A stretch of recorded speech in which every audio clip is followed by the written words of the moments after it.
पुराणों और वैदिक ग्रंथों में देवताओं की दुनिया को केवल पृथ्वी तक सीमित मानना स्वयं शास्त्रीय दृष्टि से एक अधूरी समझ मानी जाती है, क्योंकि ऋग्वेद, यजुर्वेद, अथर्ववेद, ब्राह्मण ग्रंथ, उपनिषद और विशेष रूप से विष्णु पुराण, भागवत पुराण, वायु पुराण और मार्कंडेय पुराण में देवताओं का वर्णन किसी एक भौगोलिक स्थान तक बंधा हुआ नहीं है, बल्कि उन्हें विशिष्ट कॉस्मिक डोमेन्स, ऊर्जा क्षेत्रों और लोक आधारित अस्तित्वों से जोड़ा गया है। पृथ्वी को शास्त्रों में भूलोक कहा गया है, जो कर्म, कारण और भौतिक अनुभव का क्षेत्र है, जबकि देवताओं का मूल निवास स्वर्गलोक, भुवरलोक और उससे ऊपर के लोकों से संबंधित बताया गया है, जहां समय, ऊर्जा और चेतना की प्रकृति पृथ्वी से मूल रूप से भिन्न है। इंद्र, वरुण, अग्नि, सोम, सूर्य और यम जैसे देवताओं को किसी मानवसदृश भौतिक शरीर में सीमित सत्ता नहीं माना गया, बल्कि वे कॉस्मिक फंक्शंस के प्रतिनिधि हैं। इंद्र केवल एक राजा नहीं, बल्कि ऊर्जा संतुलन और वायुमंडलीय शक्ति का नियंत्रक सिद्धांत है। वरुण ब्रह्मांडीय नियम और नैतिक व्यवस्था का प्रतीक है। अग्नि ऊर्जा परिवर्तन और माध्यम की भूमिका निभाता है। यही कारण है कि शास्त्रों में देवताओं के अवतरण का उल्लेख मिलता है, जन्म का नहीं, अर्थात वे किसी विशेष परिस्थिति में भूलोक में प्रकट होते हैं, लेकिन उनका स्थायी अस्तित्व किसी अन्य आयाम में निहित होता है। पुराणों में यह भी स्पष्ट है कि देवताओं का पृथ्वी पर आना नियमबद्ध है। वे तभी भूलोक में हस्तक्षेप करते हैं जब धर्म, रीत और ब्रह्मांडीय संतुलन पर संकट आता है, जिससे यह संकेत मिलता है कि पृथ्वी उनका सामान्य निवास नहीं, बल्कि एक कार्यक्षेत्र मात्र है।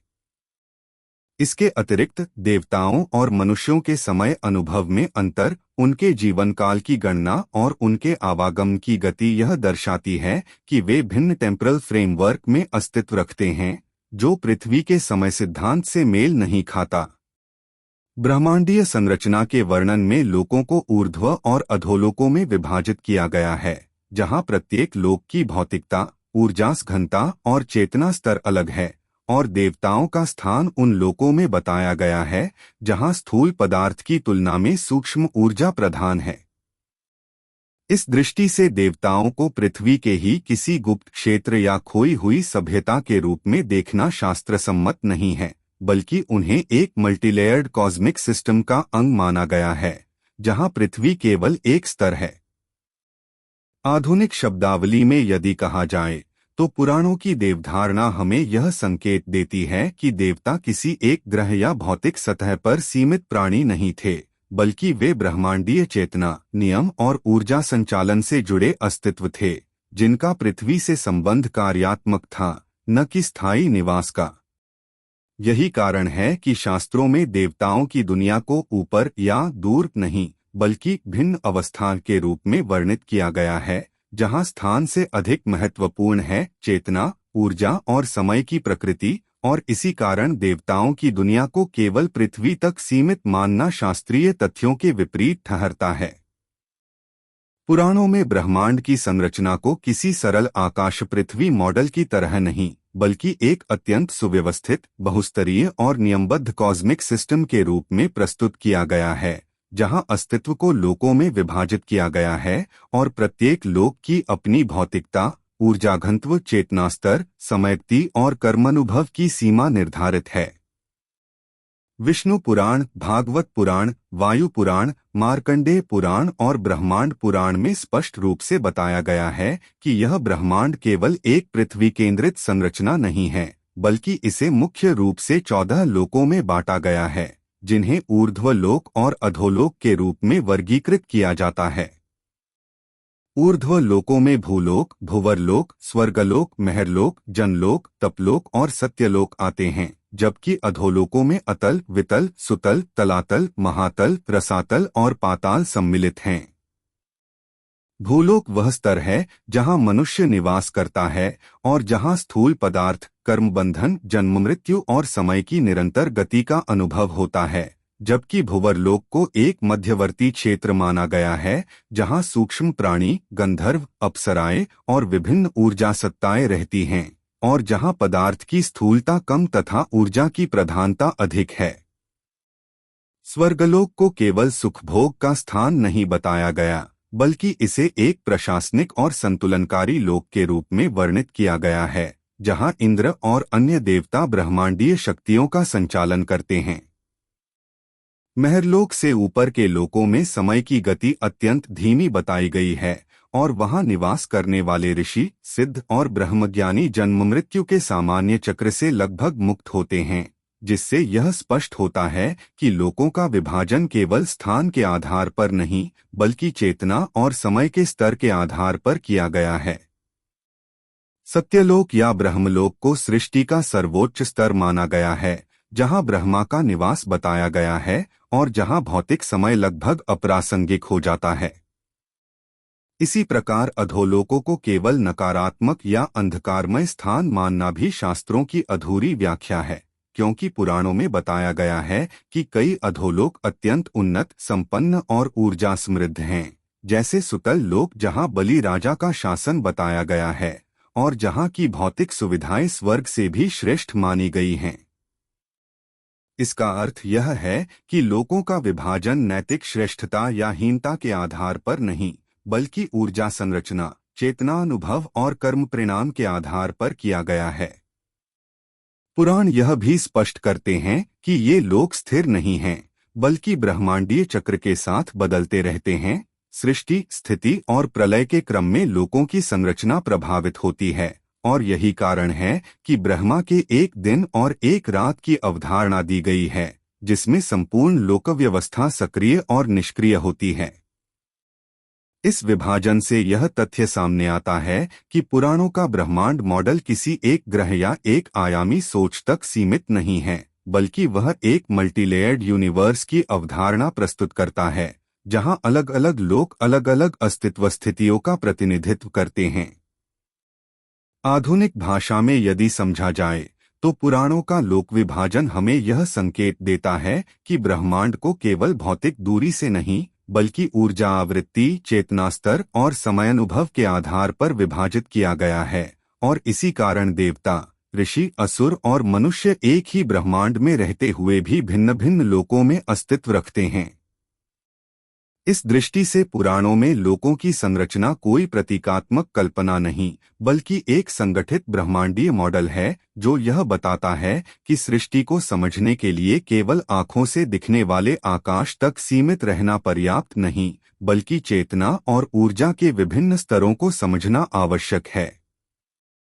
पुराणों और वैदिक साहित्य में भूलोक, भुवरलोक और स्वर्गलोक का उल्लेख केवल धार्मिक प्रतीकों या नैतिक कल्पनाओं के रूप में नहीं किया गया है, बल्कि इन्हें स्पष्ट रूप से अलग अलग अस्तित्व स्तरों और आयामों के रूप में समझाया गया है, जिनकी अपनी विशिष्ट भौतिकता, ऊर्जा संरचना, चेतना अनुभूति और समयक्ति है। भूलोक को वह क्षेत्र माना गया है जहां स्थूल पदार्थ प्रधान है, जहां मनुष्य कर्म करता है, परिणाम भोगता है और जहां जन्म, मृत्यु, वृद्धावस्था और रोग जैसी जैविक सीमाएं प्रभावी रहती हैं। यह लोक कारण कार्य के नियमों से बंधा हुआ है और यहां समय रैखिक रूप में आगे बढ़ता है, इसलिए मनुष्य को समय तेज और अपरिवर्तनीय प्रतीत होता है। इसके विपरीत भूवरलोक को एक मध्यवर्ती आयाम के रूप में वर्णित किया गया है, जो पूरी तरह भौतिक भी नहीं है और न ही पूरी तरह सूक्ष्म। यहाँ गंधर्व, अप्सरा, पितृ, यक्ष और विभिन्न ऊर्जा आधारित चेतनाएं निवास करती हैं और यहाँ पदार्थ का स्वरूप भूलोक की तुलना में अधिक सूक्ष्म होता है, जिससे गति, संचार और अनुभव के नियम अलग हो जाते हैं। शास्त्रों में यह भी बताया गया है कि भूवरलोक में समय की गति भूलोक से भिन्न है। यही कारण है कि पितृलोक और देवलोक से संबंधित कथनों में वर्षों और दिनों की गणना पृथ्वी से अलग दिखाई देती है। स्वर्गलोक को केवल सुख सुविधाओं का स्थान मानना भी एक सीमित दृष्टिकोण है, क्योंकि पुराणों में स्वर्ग को एक कॉस्मिक एडमिनिस्ट्रेटिव रियल्म के रूप में प्रस्तुत किया गया है, जहां इंद्र, वरुण, सोम, अग्नि और अन्य देवता ब्रह्मांडीय शक्तियों के संतुलन और प्राकृतिक नियमों के संचालन में संलग्न रहते हैं। स्वर्गलोक में निवास करने वाले देवताओं का शरीर स्थूल तत्वों से नहीं, बल्कि सूक्ष्म और ऊर्जा प्रधान तत्वों से निर्मित माना गया है, जिससे वे पृथ्वी जैसे गुरुत्व, जैविक क्षय और सीमित आयु के नियमों से बंधे नहीं होते। यही कारण है कि स्वर्गलोक में समय का अनुभव पृथ्वी की तुलना में अत्यंत भिन्न बताया गया है, जहां एक दिन देवताओं का मनुष्यों के कई वर्षों के बराबर माना गया है। यदि ये लोक केवल प्रतीकात्मक होते तो शास्त्रों में उनके बीच यात्रा, आवागम के नियम, प्रवेश की शर्तें और निवास की अवधि जैसे विस्तृत विवरण नहीं दिए जाते। विष्णु पुराण और भागवत पुराण में स्पष्ट रूप से वर्णित है कि कुछ ऋषि और सिद्ध अपनी चेतना की उन्नति के माध्यम से इन लोकों में गमन कर सकते थे, जिससे यह संकेत मिलता है कि ये लोक किसी मानसिक कल्पना नहीं बल्कि चेतना संगत वास्तविकताएं हैं। आधुनिक दृष्टिकोण से देखा जाए तो इन लोकों को भौतिक दूरी की बजाय अलग अलग आयामी अवस्थाओं के रूप में समझा जा सकता है, जहां ऊर्जा की आवृत्ति, चेतना का स्तर और समय की अनुभूति बदल जाती है। भूलोक को कम आवृत्ति वाला, उच्च घनत्व का आयाम माना जा सकता है, जबकि भुवरलोक और स्वर्गलोक क्रमशः अधिक सूक्ष्म और उच्च ऊर्जा स्तर के आयामों का प्रतिनिधित्व करते हैं। इस संदर्भ में पुराणों का लोक सिद्धांत आधुनिक बहुआयामी ब्रह्मांड की अवधारणा से आंशिक रूप से मेल खाता है, जहां एक ही ब्रह्मांड में विभिन्न स्तरों पर अलग अलग प्रकार के अस्तित्व संभव माने जाते हैं। इसलिए यह निष्कर्ष निकालना शास्त्र सम्मत है कि भूलोक, भुवरलोक और स्वर्गलोक केवल नैतिक उपदेश या प्रतीकात्मक कल्पनाएं नहीं हैं, बल्कि वे सृष्टि की उस बहुस्तरीय संरचना का वर्णन करते हैं जिसमें पृथ्वी केवल एक स्तर है और देवताओं व अन्य चेतनाओं का अस्तित्व उन आयामों में है जहां पदार्थ, समय और चेतना के नियम पृथ्वी से मूल रूप से भिन्न हैं। इस प्रकार पुराणों में वर्णित ये लोक वास्तविकता की अलग अलग अवस्थाओं का प्रतिनिधित्व करते हैं, न कि मात्र प्रतीकात्मक विचारों का। पुराणों में ऊर्ध्वलोक और अधोलोक की अवधारणा को किसी नैतिक अच्छाई बुराई के सरल विभाजन के रूप में नहीं, बल्कि ब्रह्मांड की चेतना आधारित और ऊर्जा आधारित संरचना के रूप में प्रस्तुत किया गया है, जहां देव, असुर और अन्य चेतनाएं अपने अपने कर्म, चेतना स्तर और ऊर्जा घनत्व के अनुसार निवास करती हैं। ऊर्ध्व लोकों में भूलोक से ऊपर भुवरलोक, स्वर्गलोक, महरलोक, जनलोक, तपलोक और सत्यलोक का वर्णन मिलता है, जिन्हें उच्च ऊर्जा, सूक्ष्म पदार्थ और विस्तारित चेतना के क्षेत्र माना गया है। इन लोकों में निवास करने वाली चेतनाएं, जैसे देवता, सिद्ध, ऋषि और ब्रह्मज्ञानी, स्थूल शरीर की सीमाओं से काफी हद तक मुक्त होती हैं, जिससे उनके लिए समय की गति धीमी हो जाती है, आयु अत्यंत दीर्घ हो जाती है और भौतिक कष्ट लगभग अप्रासंगिक हो जाते हैं। देवताओं को इन ऊर्ध्व लोकों में किसी भोगवादी सत्ता के रूप में नहीं, बल्कि कॉस्मिक गवर्नेंस सिस्टम का हिस्सा बताया गया है, जहां वे प्राकृतिक नियमों, तत्वों और ब्रह्मांडीय संतुलन का संचालन करते हैं। उदाहरण के लिए इंद्र को ऊर्जा और वर्षा व्यवस्था से, वरुण को ब्रह्मांडीय नियमों से, सूर्य को समय और प्रकाश से जोड़ा गया है।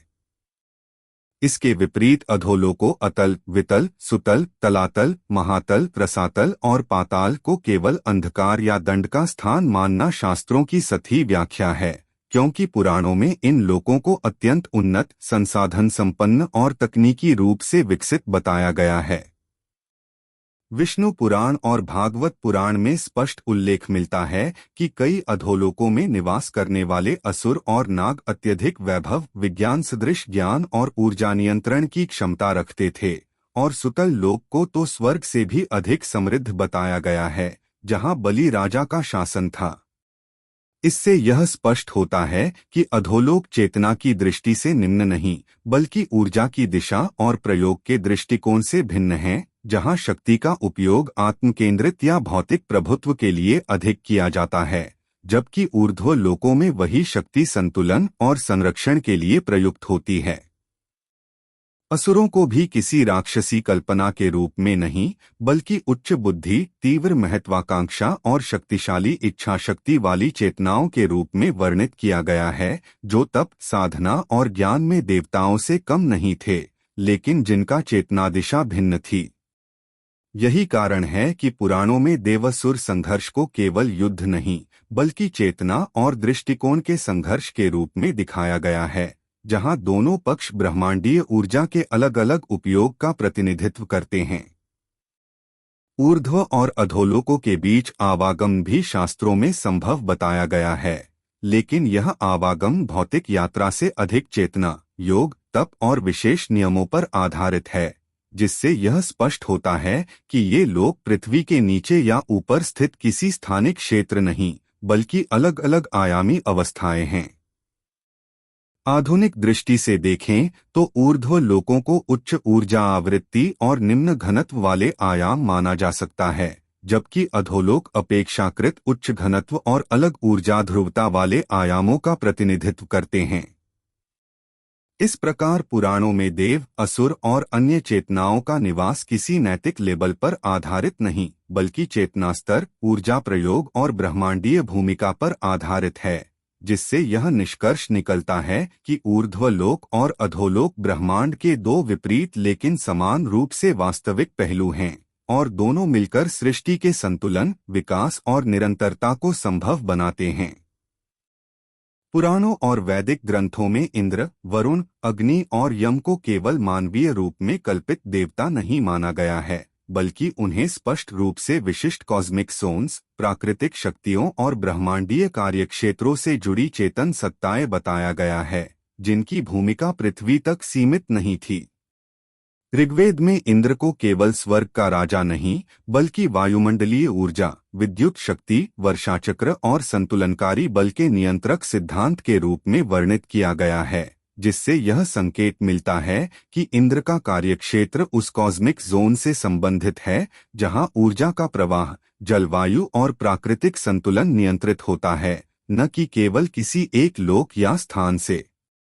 इसी प्रकार वरुण को जल देवता कह देना एक अत्यंत सीमित व्याख्या है, क्योंकि वैदिक ग्रंथों में वरुण को ऋत यानी ब्रह्मांडीय नियम, नैतिक व्यवस्था और कॉस्मिक लॉ का अधिष्ठाता माना गया है, जो पूरे ब्रह्मांड में नियमबद्धता और संतुलन बनाए रखता है। इसका अर्थ यह है कि वरुण का संबंध किसी भौतिक जल क्षेत्र से अधिक उस कॉस्मिक डोमेन से है, जहां नियम, अनुशासन और कारण कार्य का संचालन होता है। अग्नि को भी केवल अग्नि या आग का देव मानना शास्त्रों की गहराई को अनदेखा करना होगा, क्योंकि अग्नि को वेदों में देवताओं और मनुष्यों के बीच माध्यम, इंटरफेस कहा गया है। यज्ञ की अग्नि के माध्यम से ही ऊर्जा, सूचना और संकल्प उच्च लोकों तक पहुंचते हैं, जिससे यह स्पष्ट होता है कि अग्नि उस कॉस्मिक जोन से जुड़ा है जहां ऊर्जा रूपांतरण, संचार और आवृत्ति परिवर्तन होता है। यम को मृत्यु का देव कहना भी अधूरा सत्य है, क्योंकि उपनिषद और पुराणों में यम को मृत्यु के बाद की चेतना यात्रा, कर्मसमीक्षा और आत्मा के संक्रमण का नियंत्रक बताया गया है। इसका अर्थ यह है कि यम का क्षेत्र उस कॉस्मिक जोन से संबंधित है जो भौतिक अस्तित्व और सूक्ष्म अस्तित्व के बीच स्थित है, जहां आत्मा अपने कर्मों के अनुसार अगले स्तर की ओर अग्रसर होती है।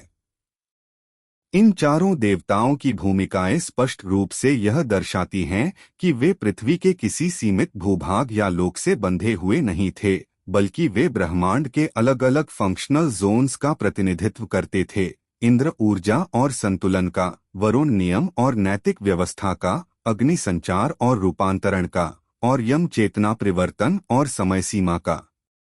पुराणों में यह भी उल्लेख मिलता है कि ये देवता आवश्यकता पड़ने पर भूलोक में प्रकट होते हैं, लेकिन उनका स्थायी निवास उन लोकों और आयामों में है जहां उनकी कार्यात्मक भूमिका के अनुरूप ऊर्जा संरचना विद्यमान है। यदि ये देवता केवल पृथ्वी केंद्रित होते तो शास्त्रों में उनके कार्यों को ब्रह्मांडीय स्तर तक विस्तारित करके नहीं दिखाया जाता। आधुनिक दृष्टिकोण से देखें तो इन्हें cosmic principles with conscious agency कहा जा सकता है, ऐसे सिद्धांत जो चेतन हैं और जो ब्रह्मांड के विभिन्न क्षेत्रों में संतुलन बनाए रखते हैं। इस प्रकार इंद्र, वरुण, अग्नि और यम किसी एक लोक या ग्रह के देव नहीं थे, बल्कि वे अलग अलग कॉस्मिक जोन्स से जुड़े अस्तित्व थे, जिनकी भूमिकाएं ब्रह्मांडीय संरचना, ऊर्जा प्रवाह और चेतना यात्रा के साथ गहराई से जुड़ी हुई थीं, और यही कारण है कि पुराणों में उनका प्रभाव पृथ्वी से लेकर स्वर्ग, भुवरलोक और उससे आगे तक फैला हुआ दिखाया गया है। पुराणों और वैदिक ग्रंथों में देवताओं की यात्रा प्रणाली को किसी साधारण भौतिक गति या आज की परिवहन अवधारणा के समान नहीं बताया गया है, बल्कि इसे चेतना, ऊर्जा और नियमबद्ध ब्रह्मांडीय तकनीक पर आधारित एक सुव्यवस्थित व्यवस्था के रूप में समझाया गया है, जिससे लोगों के बीच आवागमन संभव होता था। सबसे पहले यह स्पष्ट करना आवश्यक है कि पुराणों के अनुसार लोगों के बीच दूरी केवल भौगोलिक नहीं, बल्कि ऊर्जा स्तर, चेतना आवृत्ति और समयक्ति का अंतर है। इसलिए इन लोकों में यात्रा करना किसी एक स्थान से दूसरे स्थान तक चलने या उड़ने जैसा नहीं था, बल्कि अस्तित्व की अवस्था बदलने जैसा था। देवताओं के आवागमन का प्रमुख माध्यम सूक्ष्म शरीर, सूक्ष्म देह माना गया है, जो स्थूल शरीर की सीमाओं जैसे गुरुत्व, घर्षण और जैविक क्षय से मुक्त होता है। यही कारण है कि देवता और ऋषि क्षणों में एक लोक से दूसरे लोक में गमन कर सकते थे। विष्णु पुराण और भागवत पुराण में उल्लेख मिलता है कि सिद्ध, देव और गंधर्व लोकों के बीच बिना किसी यांत्रिक साधन के यात्रा करते थे, क्योंकि उनकी चेतना उस लोक की ऊर्जा आवृत्ति से अनुकूलित होती थी जहां वे प्रवेश कर रहे होते थे। इसके अतिरिक्त शास्त्रों में विमान का वर्णन भी मिलता है, जिन्हें केवल उड़ने वाले यान के रूप में नहीं, बल्कि नियंत्रित ऊर्जा क्षेत्रों के रूप में समझा जाना चाहिए, क्योंकि ये विमान दिशाओं, लोकों और यहाँ तक कि समय स्तरों के बीच भी गति कर सकते थे। इनका संचालन शारीरिक शक्ति से नहीं, बल्कि मंत्र, संकल्प और चेतना के माध्यम से बताया गया है।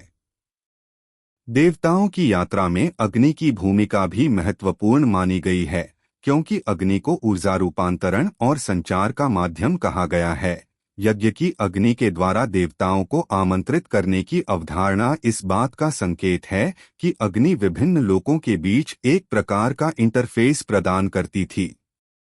इसके साथ ही पुराणों में यह भी बताया गया है कि लोकों के बीच आवागमन पूरी तरह मुक्त नहीं था, बल्कि इसके लिए नियम निर्धारित थे। प्रत्येक लोक की अपनी सीमाएं थीं और कोई भी चेतना तभी प्रवेश कर सकती थी जब उसका कर्म, चेतना स्तर और ऊर्जा संरचना उस लोक के अनुकूल हो। यही कारण है कि मनुष्य सामान्यतः स्वर्ग या उच्च लोकों में स्थायी रूप से प्रवेश नहीं कर सकता, जबकि देवताओं और सिद्धों के लिए यह संभव था, क्योंकि उनकी चेतना उन लोकों के समय और ऊर्जा सिद्धांतों से सामंजस्य रखती थी। देवताओं की यात्रा प्रणाली में समय का अनुभव भी पृथ्वी से अलग था। एक ही यात्रा जो देवताओं के लिए क्षणों में पूर्ण हो जाती थी, वह भूलोक के समयमान से अत्यंत दीर्घ प्रतीत हो सकती थी। आधुनिक शब्दों में यदि समझा जाए तो पुराणों की यह यात्रा व्यवस्था किसी मल्टीडायमेंशनल ट्रांजिशन सिस्टम जैसी प्रतीत होती है, जहां स्थान से अधिक महत्वपूर्ण होता है अवस्था का परिवर्तन। इस प्रकार देवताओं का लोकों के बीच आवागमन किसी कल्पनात्मक उड़ान की कहानी नहीं, बल्कि एक सुसंगठित ब्रह्मांडीय सिद्धांत पर आधारित था, जिसमें चेतना, ऊर्जा, नियम और समय मिलकर यह निर्धारित करते थे कि कौन, कब और कैसे एक लोक से दूसरे लोक में जा सकता है। और यही कारण है कि पुराणों में देवताओं की यात्रा को सहज, नियंत्रित और नियमबद्ध प्रक्रिया के रूप में प्रस्तुत किया गया है, न कि किसी अलौकिक चमत्कार के रूप में।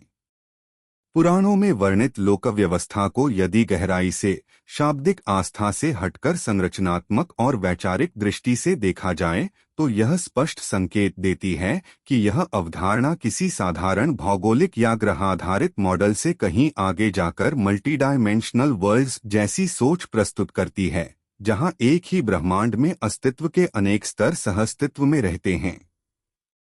विष्णु पुराण, भागवत पुराण, ब्रह्मांड पुराण और मार्कंडेय पुराण में लोकों का वर्णन केवल ऊपर और नीचे के भौतिक अर्थों में नहीं किया गया है, बल्कि प्रत्येक लोक को अलग अलग गुणों जैसे पदार्थ की सघनता, ऊर्जा की प्रकृति, चेतना का स्तर और समय की गति से परिभाषित किया गया है, जो आधुनिक बहुआयामी सिद्धांतों की मूल अवधारणाओं से मेल खाता है। उदाहरण के लिए भूलोक में स्थूल पदार्थ, गुरुत्व, रैखिक समय और जैविक सीमाएं प्रभावी हैं, जबकि भुवरलोक और स्वर्गलोक में पदार्थ अधिक सूक्ष्म, ऊर्जा अधिक सक्रिय और समय अपेक्षाकृत लचीला बताया गया है। इससे यह संकेत मिलता है कि ये लोक एक ही स्थान में स्थित होते हुए भी अलग अलग अस्तित्वावृत्तियों पर कार्य करते हैं। पुराणों में यह भी वर्णित है कि एक ही घटना विभिन्न लोकों में अलग अलग समय अनुभव उत्पन्न करती है, जो यह दर्शाता है कि लोगों का अंतर केवल दूरी का नहीं बल्कि टेम्परल डायमेंशन का भी है। यदि ये लोग केवल प्रतीकात्मक होते तो शास्त्रों में उनके लिए विशिष्ट नियम, प्रवेश योग्यता, निवासावधि, चेतना स्तर और आवागमन की शर्तें इतनी विस्तार से नहीं दी जाती। इसके अतिरिक्त कई पुराणों में यह उल्लेख मिलता है कि ऋषि, सिद्ध और देवता एक ही क्षण में एक लोक से दूसरे लोक में गमन कर सकते थे, बिना किसी भौतिक यात्रा के, जो इस बात का संकेत है कि लोकों के बीच संक्रमण स्थान आधारित नहीं, अवस्था आधारित था। आधुनिक भौतिकी में मल्टी डायमेंशनल या पैरेलल वर्ल्ड्स की अवधारणा यह मानती है कि हमारे ब्रह्मांड में ऐसे आयाम हो सकते हैं जो हमारी इंद्रियों से प्रत्यक्ष नहीं हैं, लेकिन जो उसी ब्रह्मांडीय संरचना का हिस्सा हैं। इसी प्रकार पुराणों में लोकों को दृश्य अदृश्य, स्थूल सूक्ष्म और सीमित असीमित के रूप में वर्गीकृत किया गया है। एक महत्वपूर्ण तथ्य यह भी है कि पुराणों में लोकों की संख्या स्थिर नहीं मानी गई है, बल्कि सृष्टि, स्थिति और प्रलय के चक्र के साथ इन लोकों की गतिविधि और उपलब्धता बदलती रहती है, जो यह दर्शाता है कि ये लोक किसी जड़ संरचना का हिस्सा नहीं बल्कि डायनेमिक ब्रह्मांडीय सिस्टम हैं। अधोलोकों का वर्णन भी इस बहुआयामी दृष्टिकोण को मजबूत करता है, क्योंकि उन्हें पृथ्वी के नीचे स्थित किसी भौतिक गुफा के रूप में नहीं बल्कि अलग ऊर्जा ध्रुवता और चेतना दिशा वाले आयामों के रूप में प्रस्तुत किया गया है, जहां जीवन, सभ्यता और तकनीकी विकास संभव है। इस दृष्टि से देव, असुर, नाग, गंधर्व और अन्य चेतनाएं अलग अलग ग्रहों के निवासी न होकर अलग अलग डायमेंशनल स्टेट्स ऑफ एग्जिस्टेंस के प्रतिनिधि प्रतीत होते हैं। आधुनिक शब्दावली में कहा जाए तो पुराणों का लोक सिद्धांत एक ऐसा ब्रह्मांडीय मॉडल प्रस्तुत करता है जिसमें एक ही ब्रह्मांड के भीतर अनेक आयामी वास्तविकताएं मौजूद हैं, जो सामान्य मानवीय अनुभव से परे हैं, लेकिन अपने अपने नियमों और संरचनाओं के साथ पूरी तरह कार्यशील हैं। इसलिए यह निष्कर्ष निकालना शास्त्रीय रूप से उचित है कि पुराणों में वर्णित लोक केवल कल्पनात्मक स्वर्गनरक नहीं हैं, बल्कि वे एक ऐसे मल्टी डायमेंशनल यूनिवर्स कॉन्सेप्ट की ओर संकेत करते हैं, जहां अस्तित्व को केवल भौतिक आँखों से नहीं बल्कि चेतना, ऊर्जा और समय के विभिन्न स्तरों के माध्यम से समझा जाता है। और यही कारण है कि यह लोक व्यवस्था आज के वैज्ञानिक और दार्शनिक विमर्श में भी प्रासंगिक प्रतीत होती है। पुराणों और वैदिक ग्रंथों में मनुष्य और देवताओं की दुनिया के बीच संपर्क को न तो पूर्णतः असंभव माना गया है और न ही पूर्णतः मुक्त, बल्कि इसे स्पष्ट रूप से नियमबद्ध, सीमित और योग्यता आधारित प्रक्रिया के रूप में वर्णित किया गया है, जिससे यह स्पष्ट होता है कि दोनों लोक एक ही ब्रह्मांडीय व्यवस्था का हिस्सा होते हुए भी अलग अलग अस्तित्व स्तरों पर कार्य करते हैं। शास्त्रों के अनुसार मनुष्य भूलोक का निवासी है, जहां स्थूल शरीर, कर्म बंधन और रैखिक समय प्रभावी हैं, जबकि देवताओं का मूल निवास उन लोकों में है जहां चेतना अधिक सूक्ष्म, ऊर्जा अधिक सक्रिय और समय अपेक्षाकृत लचीला होता है। इसी भिन्नता के कारण दोनों के बीच संपर्क स्वतःस्फूर्त नहीं हो सकता। ऋग्वेद और ब्राह्मण ग्रंथों में यह स्पष्ट किया गया है कि देवताओं से संपर्क का माध्यम यज्ञ, मंत्र और संकल्प है, जिन्हें प्रतीकात्मक कर्मकांड नहीं बल्कि ऊर्जा संरेखण की विधियां माना गया है, जिनके माध्यम से मनुष्य अपनी चेतना को उच्च लोकों की आवृत्ति के अनुकूल बनाता है।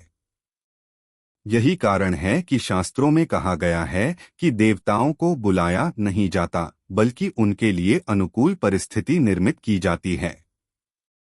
उपनिषदों में यह भी स्पष्ट संकेत मिलता है कि बिना आंतरिक शुद्धता, संयम और उचित कर्म के देवलोक से संपर्क संभव नहीं है, क्योंकि प्रत्येक लोक की अपनी प्रवेश योग्यता होती है, जो कर्मफल, चेतना स्तर और मानसिक स्थिरता से निर्धारित होती है। पुराणों में कई उदाहरण मिलते हैं जहां मनुष्यों को देवताओं का दर्शन या मार्गदर्शन प्राप्त हुआ, लेकिन यह संपर्क क्षणिक और उद्देश्य विशेष तक सीमित रहा, जिससे यह स्पष्ट होता है कि यह कोई स्थायी सहअस्तित्व नहीं बल्कि ब्रह्मांडीय आवश्यकता के अनुसार होने वाला संपर्क था। एक महत्वपूर्ण नियम यह भी बताया गया है कि देवता मनुष्य की स्वतंत्र इच्छा और कर्म स्वतंत्रता में सीधे हस्तक्षेप नहीं करते, क्योंकि भूलोक को कर्मक्षेत्र माना गया है। यदि देवता निरंतर हस्तक्षेप करें तो कर्म सिद्धांत का संतुलन नष्ट हो जाएगा। इसी कारण देवताओं की सहायता अप्रत्यक्ष होती है, संकेत, प्रेरणा, प्राकृतिक घटनाओं या आंतरिक बोध के माध्यम से, प्रत्यक्ष नियंत्रण के रूप में नहीं। इसके अतिरिक्त शास्त्रों में यह भी वर्णित है कि मनुष्य सामान्यतः देवलोक में स्थायी रूप से प्रवेश नहीं कर सकता, क्योंकि उसकी चेतना और शरीर उस लोक की ऊर्जा संरचना के अनुकूल नहीं होते। केवल योग, तप और ज्ञान के माध्यम से चेतना को इतना सूक्ष्म बनाया जा सकता है कि वह अस्थायी रूप से उच्च लोकों के संपर्क में आ सके। मृत्यु के बाद भी आत्मा का देवलोक में गमन स्वतः नहीं होता, बल्कि वह कर्म और संस्कारों के आधार पर निर्धारित होता है, जिससे यह सिद्ध होता है कि संपर्क का नियम जीवन और मृत्यु दोनों अवस्थाओं में समान रूप से लागू होता है।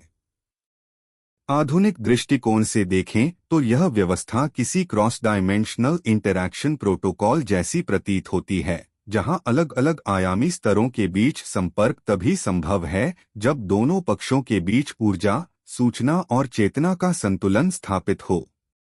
इस प्रकार पुराणों में मनुष्य और देवताओं की दुनिया के बीच संपर्क को न तो रहस्यमय चमत्कार के रूप में प्रस्तुत किया गया है और न ही कल्पनात्मक कथा के रूप में, बल्कि एक स्पष्ट नियमाधारित प्रणाली के रूप में बताया गया है, जो यह दर्शाती है कि ब्रह्मांड में हर स्तर का अस्तित्व अपने दायरे, सीमाओं और उत्तरदायित्वों के साथ कार्य करता है, और इन्हीं सीमाओं का सम्मान ही सृष्टि के संतुलन को बनाए रखता है। आधुनिक खगोल विज्ञान और पुराणों में वर्णित ब्रह्मांड मॉडल को जब गहराई से देखा जाता है तो यह स्पष्ट होता है कि दोनों ही सृष्टि को एक सीमित, सरल संरचना नहीं बल्कि अत्यंत विशाल, बहुस्तरीय और गतिशील प्रणाली के रूप में समझते हैं। हालांकि उनकी व्याख्या की भाषा, उद्देश्य और पद्धति एक दूसरे से भिन्न हैं। आधुनिक खगोल विज्ञान ब्रह्मांड को भौतिक नियमों, गणितीय समीकरणों, गुरुत्वाकर्षण, डार्क मैटर, डार्क एनर्जी और स्पेसटाइम के ढांचे के माध्यम से समझाता है, जहां आकाशगंगाएं, तारे, ग्रह और निहारिकाएं एक निरंतर विस्तारशील ब्रह्मांड का हिस्सा हैं, जबकि पुराणों में ब्रह्मांड को लोकों, मंडलों और आवरणों में विभाजित किया गया है, जो केवल भौतिक ही नहीं बल्कि चेतनात्मक और ऊर्जा आधारित स्तरों को भी समाहित करते हैं। एक महत्वपूर्ण समानता यह है कि दोनों ही दृष्टिकोण ब्रह्मांड को केंद्रहीन और बहुकेंद्रित मानते हैं। आधुनिक विज्ञान में कोई स्थायी केंद्र नहीं है, बल्कि प्रत्येक आकाशगंगा अपने सापेक्ष केंद्र में स्थित है। वहीं पुराणों में भी ब्रह्मांड को किसी एक स्थिर बिंदु तक सीमित नहीं किया गया, बल्कि मेरु, लोकों और मंडलों को प्रतीकात्मक केंद्रों के रूप में प्रस्तुत किया गया है, जिन्हें भौतिक स्थान से अधिक चेतना और व्यवस्था के केंद्र के रूप में समझा जा सकता है। आधुनिक खगोल विज्ञान का बिग बैंग सिद्धांत, जिसमें ब्रह्मांड की उत्पत्ति एक अत्यंत सघन अवस्था से होकर निरंतर विस्तार के रूप में मानी जाती है, पुराणों की सृष्टि प्रलय की अवधारणा से आश्चर्यजनक समानता रखता है, जहां ब्रह्मांड का निर्माण, संरक्षण और विनाश चक्रीय रूप में होता है। हालांकि अंतर यह है कि विज्ञान इसे ऊर्जा और पदार्थ के परिवर्तन के रूप में देखता है, जबकि पुराण इसे ब्रह्मा, विष्णु और महेश के सृजनात्मक सिद्धांतों से जोड़ते हैं। समय की अवधारणा में भी दोनों के बीच रोचक समानता और अंतर दिखाई देता है। आधुनिक विज्ञान में समय सापेक्ष है और गुरुत्वाकर्षण तथा गति से प्रभावित होता है, वहीं पुराणों में समय विभिन्न लोकों में अलग अलग गति से प्रवाहित होता है। जैसे देवताओं का एक दिन मनुष्यों के कई वर्षों के बराबर माना गया है, जो आधुनिक समय विलंब, टाइम डायलेशन की अवधारणा से वैचारिक समानता दर्शाता है,